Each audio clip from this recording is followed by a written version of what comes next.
bahay. Hello guys, PBB ganap. Just nagtampo kay JM, ito ba ay dahil sa sinaway siya ni JM sa kanyang suot kagabi. Kahapon nga ay sinimulan na ng adults ang gumawa ng bolza.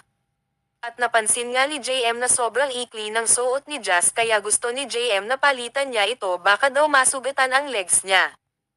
Sabi pa nga ni JM na mag-jogging pants kagadami munang pasa.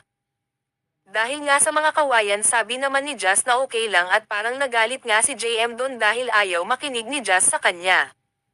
Concern lamang si JM dahil baka mapano si Jazz.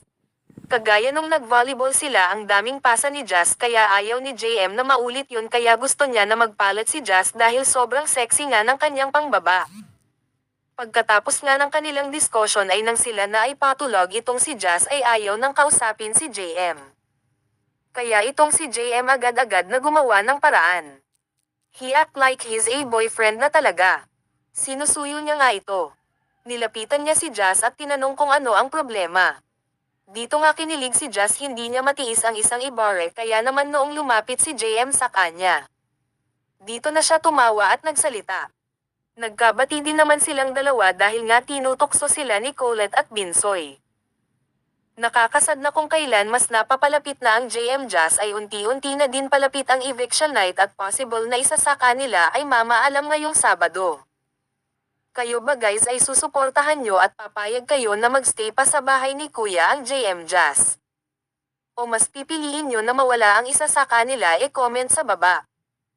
Samantala may task naman na binigay si Kuya kay JM ngayong araw, nakasuot nga ito ng formal, parang ang task ni JM ay tungkol sa kanyang course sa college.